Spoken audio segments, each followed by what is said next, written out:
João Patton, um missionário entre os antropófagos, 1824-1907. Perto de Dawswinton, na Escócia, morava um casal conhecido em toda a região como os velhos Adão e Eva.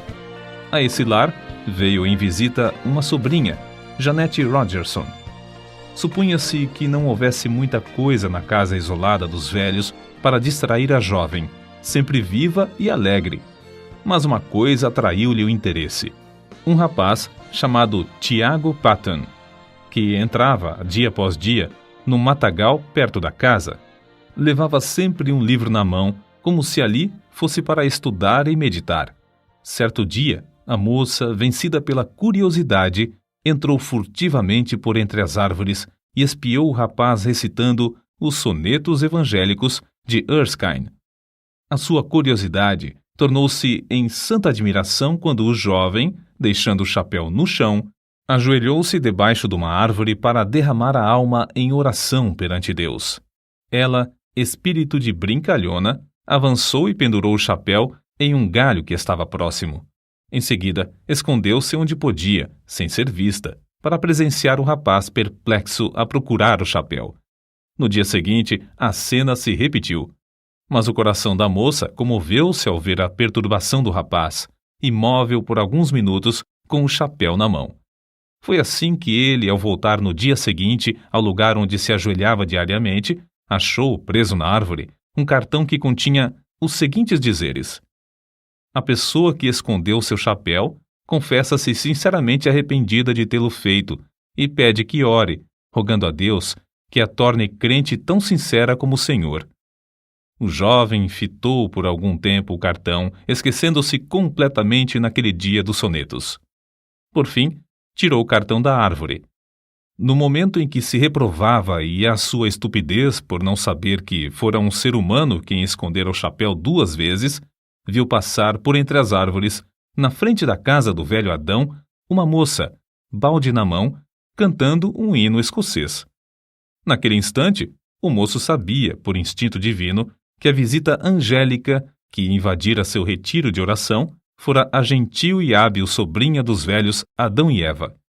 Tiago Patton ainda não conhecia Jeanette Rogerson, mas ouvira falar nas suas extraordinárias qualificações intelectuais e espirituais.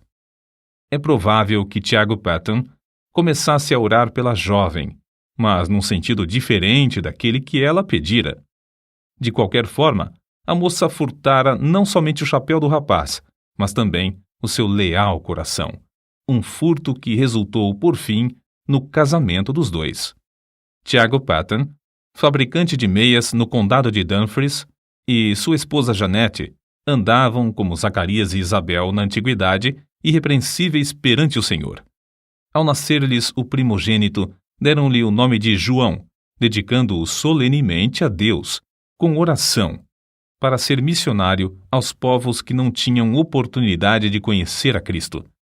Entre a casa própria em que morava a família dos Patton e a parte que servia de fábrica havia um pequeno aposento. Acerca desse quarto, John Patton escreveu: era o santuário de nossa humilde casa. Várias vezes ao dia, geralmente depois das refeições, o nosso pai entrava nesse quarto e, fechada a porta, orava. Nós, seus filhos, compreendíamos, como se fosse por instinto espiritual, que se derramavam orações por nós, como fazia na antiguidade o sumo sacerdote, quando entrava no Santo dos Santos em favor do povo. De vez em quando, se ouvia o eco de uma voz em tons de quem suplica pela vida. Passávamos pela porta nas pontinhas dos pés, de modo a não perturbar a santa e íntima conversação.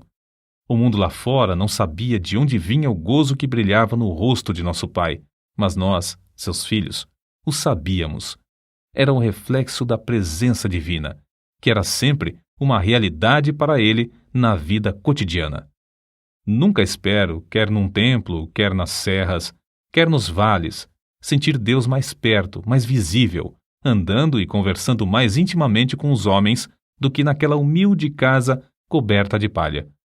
Se por uma catástrofe indizível tudo quanto pertence à religião fosse apagado da memória, Minha alma reverteria de novo ao tempo da minha mocidade.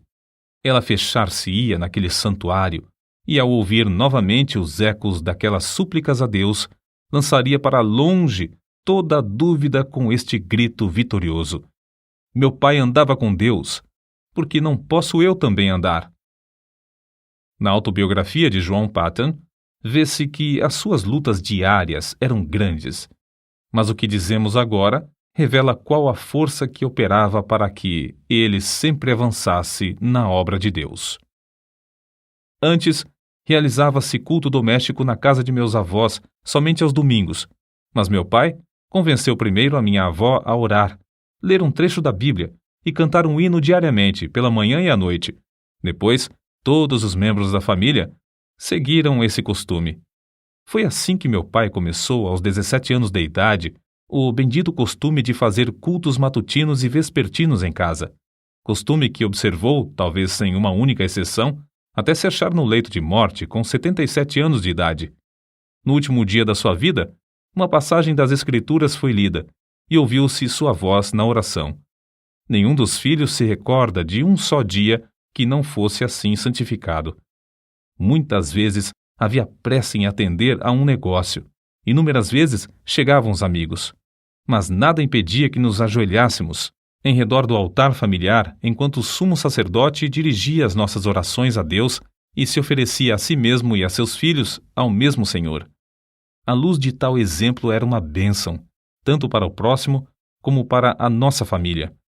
Muitos anos depois, contaram-me que a mais depravada mulher da vila, uma mulher da rua, declarou que a única coisa que evitou o seu suicídio foi que, numa noite escura, perto da janela da casa de meu pai, ouviu-o implorando no culto doméstico que Deus convertesse o ímpio do erro do seu caminho e o fizesse luzir como uma joia na coroa do Redentor.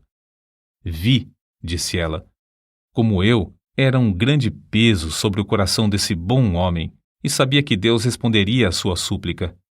Foi por causa dessa certeza que não entrei no inferno e que achei o único Salvador. Por meio desse ocorrido, a mulher foi salva e transformada pela graça divina. Não é de admirar que, em tal ambiente, 3 dos 11 filhos de Tiago Paton, João, Walter e Tiago, fossem constrangidos a dar suas vidas à obra mais gloriosa, a de ganhar almas. Não julgamos estar esse ponto completo sem lhe acrescentar mais um trecho dessa autobiografia. Até que ponto fui impressionado nesse tempo pelas orações de meu pai, não posso dizer. Nem ninguém pode compreender. Quando de joelhos e todos nós ajoelhados em redor dele no culto doméstico, ele derramava toda a sua alma em oração com lágrimas, não só por todas as necessidades pessoais e domésticas, mas também pela conversão da parte do mundo onde não havia pregadores para servirem a Jesus. Sentíamos-nos na presença do Salvador vivo e chegamos a conhecê-lo e amá-lo como nosso amigo divino. Ao levantarmos-nos da oração, eu costumava olhar para a luz do rosto do meu pai e cobiçava o mesmo espírito. Anelava, em resposta às suas orações, a oportunidade de me preparar e sair, levando o bendito Evangelho a uma parte do mundo então sem missionários. Acerca da disciplina do lar, eis o que ele escreveu. Se houvesse algo realmente sério para corrigir, meu pai se retirava primeiramente para o quarto de oração, e nós compreendíamos que ele levava o caso a Deus. Essa era a parte mais severa do castigo, para mim. Eu estava pronto a encarar qualquer penalidade, mas o que ele fazia penetrava na minha consciência como uma mensagem de Deus. Amávamos ainda mais o nosso pai ao ver o quanto tinha de sofrer para nos castigar, e de fato tinha muito pouco a nos castigar, pois dirigia a todos nós, 11 filhos, muito mais pelo amor do que pelo temor. Por fim, chegou o dia em que João tinha de deixar o lar paterno. Sem o dinheiro para a passagem e com tudo o que possuía, inclusive uma Bíblia embrulhada num lenço, saiu a pé para trabalhar e estudar em Glasgow. O pai o acompanhou até uma distância de 9 quilômetros. No último quilômetro, antes de se separarem um do outro, os dois caminhavam sem poder falar uma só palavra, Mas o filho sabia, pelo movimento dos lábios do pai, que este orava em seu coração por ele. Chegando ao lugar combinado onde se separariam, o pai balbuciou: Deus te abençoe, meu filho. O Deus de teu pai te prospere e te guarde de todo mal. Depois de se abraçarem, o filho saiu correndo, enquanto o pai, em pé no meio da estrada, imóvel, com o chapéu na mão e lágrimas correndo pelas faces, continuava a orar em seu coração. Alguns anos depois, o filho testificou de que essa cena, gravada na sua alma, o estimulava como um fogo inextinguível a não desapontar o pai no que esperava dele, seu filho, que seguisse o seu bendito exemplo de andar com Deus. Durante os 3 anos de estudos em Glasgow, apesar de trabalhar com as próprias mãos para se sustentar, John Paton, no gozo do Espírito Santo, fez uma grande obra na seara do Senhor. Contudo, soava-lhe constantemente aos ouvidos o clamor dos selvagens nas ilhas do Pacífico, e isso foi, antes de tudo, o assunto que ocupava as suas meditações e orações diárias. Havia outros para continuar a obra que fazia em Glasgow, mas quem desejava levar o evangelho a esses pobres bárbaros? Ao declarar sua resolução de trabalhar entre os canibais das Novas Hébridas, quase todos os membros da sua igreja se opuseram à sua saída. Um muito estimado irmão assim se exprimiu: entre os antropófagos, será comido por eles. A isso, John Paton respondeu: o irmão é muito mais velho que eu, breve será sepultado e comido por vermes. Declaro ao irmão que, se eu conseguir viver e morrer servindo ao Senhor Jesus e honrando o seu nome, não me importarei ser comido por antropófagos ou por vermes. No grande dia da ressurreição, o meu corpo se levantará tão belo como o seu, na semelhança do Redentor ressuscitado. De fato, as Novas Hébridas haviam sido batizadas com sangue de mártires. Os 2 missionários, William e Harris, enviados para evangelizar essas ilhas, poucos anos antes desse tempo, foram mortos a cacetadas, e seus cadáveres cozidos e comidos. Os pobres selvagens não sabiam que assassinavam seus amigos mais fiéis. Assim, os crentes em todos os lugares, ao receberem as notícias do martírio dos 2, oraram com lágrimas por esses povos. E Deus ouviu as súplicas, chamando, entre outros, a John Paton. Mas a oposição à sua saída era tal que ele resolveu escrever a seus pais e, pela resposta, veio a saber que eles o haviam dedicado para tal serviço no dia do seu nascimento. Desde esse momento, John Paton não mais duvidou da vontade de Deus e assentou no seu coração gastar a vida servindo aos indígenas das ilhas do Pacífico. O nosso herói conta muitas coisas de interesse acerca da longa viagem à vela para as Novas Hébridas. Quase no fim da viagem, quebrou-se o mastro do navio. As águas os levavam lentamente para Tana, uma ilha de antropófagos onde a bagagem teria sido saqueada e todos a bordo cozidos. Contudo, Deus ouviu suas súplicas e os fizeram alcançar uma outra ilha. Alguns meses depois, foram à mesma ilha de Tana, onde conseguiram comprar o terreno dos silvícolas e edificar uma casa. Comove o coração ler que construíram a casa sobre os mesmos alicerces lançados pelo missionário Turner 15 anos antes, o qual teve de fugir da ilha para escapar de ser morto e comido pelos selvagens. Acerca da sua primeira impressão sobre o povo, Paton escreveu: fui levado ao maior desespero. Ao vê-los na sua nudez e miséria, senti tanto horror como compaixão. Eu tinha deixado a obra entre os amados irmãos em Glasgow, obra em que sentia muito gozo para dedicar-me a criaturas tão degeneradas. Perguntei-me a mim mesmo: é possível ensiná-las a distinguir entre o bem e o mal e levá-las a Cristo ou mesmo a civilizá-las? Mas tudo isso eram apenas sentimentos passageiros. Logo senti um desejo tão profundo de levá-los ao conhecimento e amor de Jesus como jamais sentira quando trabalhava em Glasgow. Antes de completar a casa em que o casal Paton iria morar, houve uma batalha entre 2 tribos. As mulheres e crianças fugiram para a praia, onde conversavam e riam ruidosamente, como se seus pais e irmãos estivessem ocupados em algum trabalho pacífico. Mas, enquanto os selvagens gritavam e se empenhavam em conflitos sangrentos, os missionários entregavam-se à oração por eles. Os cadáveres dos mortos foram levados pelos vencedores a uma fonte de água fervente, onde foram cozidos e comidos. À noite ainda se ouvia pranto e gritos prolongados nas vilas em redor. Os missionários foram informados de que um guerreiro, ferido na batalha, acabara de morrer em casa. A sua viúva foi estrangulada imediatamente, conforme o costume, para que o seu espírito acompanhasse o do marido e lhe continuasse a servir de escrava. Os missionários, então, nesse ambiente da mais repugnante superstição, da mais baixa crueldade e da mais flagrante imoralidade, esforçavam-se para aprender a usar todas as palavras possíveis desse povo que não conhecia a escrita. Anelavam falar de Jesus e do amor de Deus a esses seres que adoravam árvores, pedras, fontes, riachos, insetos, espíritos dos homens falecidos, relíquias de cabelos e unhas, astros, vulcões, etc. A esposa de Patton era uma ajudadora esforçada e, dentro de poucas semanas, reuniu 8 mulheres da ilha a quem instruía diariamente. 3 meses depois da chegada dos missionários à ilha, a esposa de Patton faleceu de malária e 1 mês depois, o filhinho também morreu.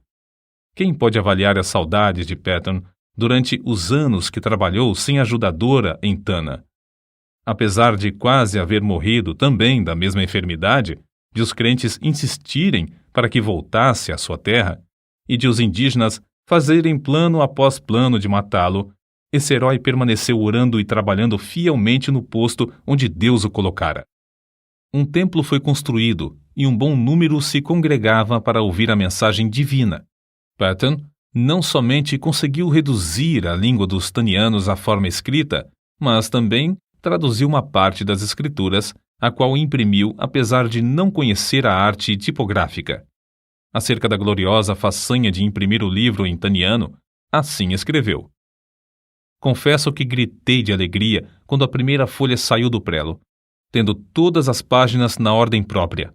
Era 1h da madrugada, eu era o único homem branco na ilha, e havia horas em que todos os nativos dormiam.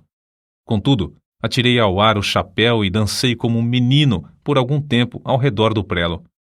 Terei eu perdido a razão? Não devia, como missionário, estar de joelhos louvando a Deus por mais esta prova de sua graça? Crede, amigos, o meu culto foi tão sincero como o de Davi, quando dançou diante da arca do seu Deus. Não deveis pensar que, depois de pronta a primeira página, eu não me tivesse ajoelhado pedindo ao Todo-Poderoso que propagasse a luz e a alegria do seu santo livro nos corações entenebrecidos dos habitantes daquela terra inculta. Depois de Patton haver passado 3 anos em Tana, o casal de missionários que vivia na ilha vizinha, Erromanga, foi martirizado barbaramente a machadadas em pleno dia. Ao completar 4 anos de estada em Tana, o ódio dos indígenas dessa ilha chegou ao auge. Diversas tribos combinaram matar o indefeso missionário e findar, assim, com a religião do Deus de amor em toda a ilha.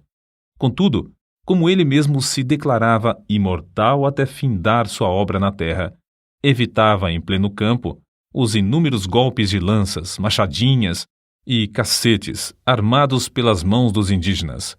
E assim conseguiu escapar para a ilha de Aneitium.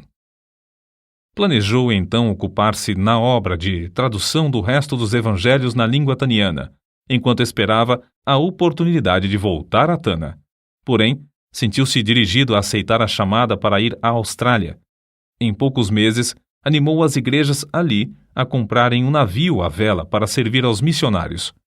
Despertou-as também a contribuírem liberalmente e a enviarem mais missionários a evangelizar todas as ilhas. Acerca da sua viagem à Escócia, depois de alguns anos nas Novas Hébridas, ele escreveu: Fui de trem a Dumfries e lá achei condução para o querido lar paterno, onde fui acolhido com muitas lágrimas. Havia somente 5 curtíssimos anos que saíra desse santuário com a minha jovem esposa, e agora, ai de mim! Mãe e filhinho jazem no túmulo, em Tana, nos braços um do outro, até o dia da ressurreição. Não foi com menos gozo, apesar de sentir-me angustiado, que, poucos dias depois, encontrei-me com os pais da minha querida falecida esposa. Antes de deixar a Escócia para a nova viagem, Patton casou-se com a irmã de outro missionário. Chamada por Deus a trabalhar entre os povos mergulhados nas trevas das Novas Hébridas, ela serviu como fiel companheira de seu marido por muitos anos. Meu último ato na Escócia foi ajoelhar-me no lar paterno durante o culto doméstico, enquanto meu venerando pai, como sacerdote, de cabelos brancos, nos entregava uma vez mais aos cuidados e proteção de Deus, Senhor das famílias de Israel. Eu tinha por certo, quando nos levantamos da oração e nos despedimos uns dos outros, que não nos encontraríamos com eles antes do dia da ressurreição. Porém, ele e minha querida mãe, com corações alegres, nos ofertaram de novo ao Senhor para o serviço entre os silvícolas. Mais tarde, meu querido irmão me escreveu que a espada que traspassara a alma da minha mãe era demasiado aguda e que, depois da nossa saída, ela jazeu por muito tempo como morta nos braços de meu pai. Prestes a regressar às ilhas, Patton foi constrangido pelo voto de todos os missionários a não voltar a Tana, mas abrir a obra na vizinha ilha de Aniwa. Dessa forma, tinha de aprender outra língua e começar tudo de novo. Na tarefa de preparar o terreno para a construção da casa em seu novo habitat, Patton ajuntou 2 cestos de ossos humanos de vítimas comidas pelo povo da ilha. Quando essas pobres criaturas começavam a usar um pedacinho de chita ou um saiote, era sinal exterior de uma transformação, apesar de estarem longe da civilização. E quando começavam a olhar para cima e a orar àquele a quem chamavam de Pai, nosso Pai, meu coração se derretia em lágrimas de gozo, e sei, por certo, que havia um coração divino nos céus que se regozijava também. Contudo, como em Tana, Patton considerava-se imortal até completar a obra que lhe fora designada por Deus. Inúmeras vezes evitou a morte agarrando a arma levantada pelos selvagens contra ele, a fim de o matarem. Tempos depois, a força das trevas unidas contra o Evangelho em Aniwa cedeu. Isso data do tempo em que cavou um poço na ilha. Para os indígenas, a água de coco para satisfazer a sede era suficiente, porque se banhavam no mar e usavam pouco a água para cozinhar, e nenhuma para lavar a roupa. Mas para os missionários, a falta de água doce era o maior sacrifício. Por isso, Patton resolveu cavar um poço. No início, os indígenas auxiliavam-no na obra, apesar de considerarem o plano do deus de Misse dar chuva de baixo uma concepção nada lúcida. Mas depois, amedrontados pela profundeza da cavidade, deixaram o missionário a cavar sozinho, dia após dia, enquanto contemplavam de longe, dizendo uns aos outros: quem jamais ouviu falar em chuva que vem de baixo? Pobre Misse, coitado! Quando o missionário insistia em dizer que o abastecimento de água em muitos países vinha de poços, eles respondiam: é assim que se dá com os doidos. Ninguém pode desviá-los de suas ideias loucas. Depois de longos dias de labor enfadonho, Patton alcançou terra úmida. Confiava em Deus para obter água doce, em resposta às suas orações. Contudo, nessa altura, ao meditar sobre o efeito que causaria entre o povo o fato de encontrar água salgada, sentia-se quase que tomado de horror. Sentia-me, escreveu ele, tão comovido que fiquei molhado de suor e tremia-me todo o corpo, quando a água começou a borbulhar de baixo e a encher o poço. Tomei um pouco de água na mão, levei-a à boca para prová-la. Era água potável, era a água viva do poço de Jeová. Os chefes indígenas, com seus homens, a tudo assistiam. Era uma repetição em escala reduzida do episódio em que os israelitas rodearam Moisés quando ele fez água sair da rocha. O missionário, depois de passar algum tempo louvando a Deus, ficou mais calmo, desceu novamente, encheu um jarro da chuva que Deus Jeová lhe dava pelo poço e entregou-o ao chefe. Este sacudiu o jarro para ver se realmente havia água dentro. Então, tomou um pouco na mão e, não satisfeito com isso, levou à boca um pouco mais. Depois de revolver os olhos de alegria, bebeu-a e rompeu em gritos. Chuva! Chuva! É chuva mesmo! Mas como a arranjou? Patton respondeu. Foi Jeová, meu Deus, quem a deu da sua terra, em resposta ao nosso labor e orações. Olhai e vede por vós mesmos como borbulha a terra. Não havia um homem entre eles que tivesse coragem de chegar perto da boca do poço. Então, formaram uma fila comprida e, segurando-se uns aos outros pelas mãos, avançaram até que o homem da frente pudesse olhar para dentro do poço. A seguir, o que tinha olhado passava para a retaguarda, deixando o segundo olhar para a chuva de Jeová, muito embaixo. Depois de todos olharem um por um, o chefe dirigiu-se a Patton e disse: Missy, a obra de seu Deus Jeová é admirável, é maravilhosa. Nenhum dos deuses de Aniwa jamais nos abençoou tão maravilhosamente. Mas, Missy, ele continuará para sempre a dar chuva por essa forma ou acontecerá como a chuva das nuvens? O missionário explicou, para gozo indizível de todos, que essa bênção era permanente e para todos os aniwanianos. Durante os anos que se seguiram, os nativos experimentaram cavar poços em 6 ou 7 dos lugares mais prováveis, perto de várias vilas. Todas as vezes que o fizeram, ou encontraram pederneira, ou o poço dava água salgada. Diziam entre si, sabemos cavar, mas não sabemos orar como Missy, e, portanto, Jeová não nos dá chuva de baixo. Num domingo, depois que Patton alcançou a água do poço, o chefe Namakei convocou o povo da ilha. Fazendo seus gestos com a machadinha na mão, dirigiu-se aos ouvintes da seguinte maneira: Amigos de Namakei, todos os poderes do mundo não podiam obrigar-nos a crer que fosse possível receber chuva das entranhas da terra, se não a tivéssemos visto com os próprios olhos e provado com a boca.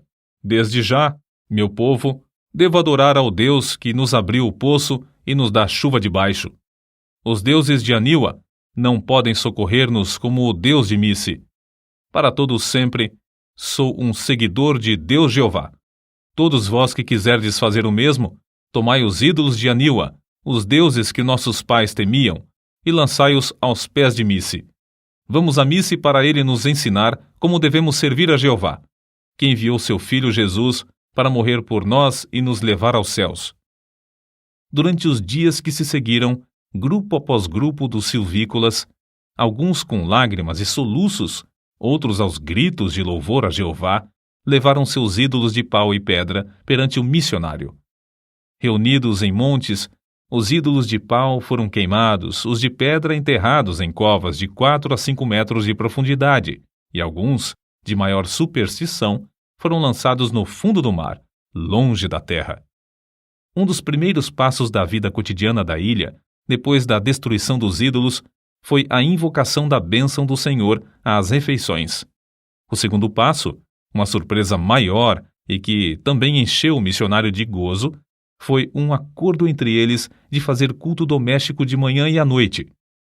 Sem dúvida, esses cultos eram misturados por algum tempo com muitas das superstições do paganismo.